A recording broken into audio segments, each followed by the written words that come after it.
First, though, just into our newsroom, the Associated Press is reporting President Biden has decided to ban Russian oil imports to tighten the pressure on Putin and punish him for the invasion. The president plans to make the announcement later this morning around 7:45 our time.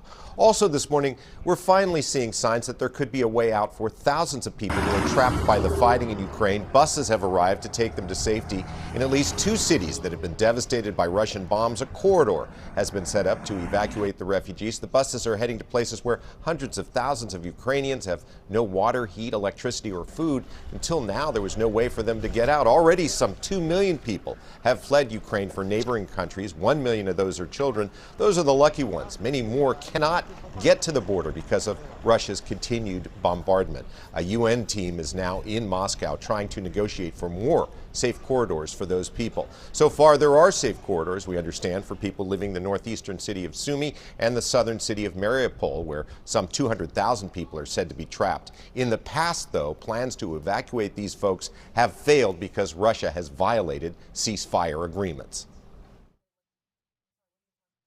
Ось вечірній Київ. Наш офіс. Понеділок, вечір.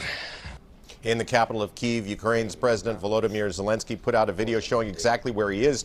For the first time since Russia launched its attack, he speaks to his people from his presidential office as if to taunt Putin. He said, "I'm staying in Kyiv in my office, and I'm not hiding, and I'm not afraid of anyone." Later today, he will speak via Zoom to the British Parliament. Meanwhile, the destruction and bloodshed in his country only becomes more severe. Russia is bombing civilian infrastructure like this oil depot in Zhytomyr. And once again, Russian forces are launching missiles or rocket strikes at places where people live. They targeted apartment blocks again in Ukraine's second largest city of Kharkiv.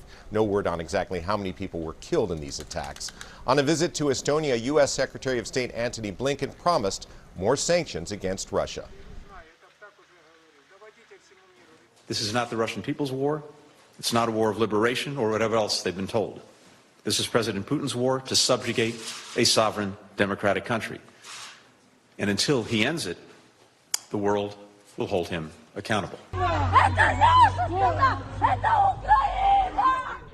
Ukrainian citizens continue to confront Russian soldiers. They protested in the southern city of Kherson, telling the Russians to go home, and the Russians responded with gunfire.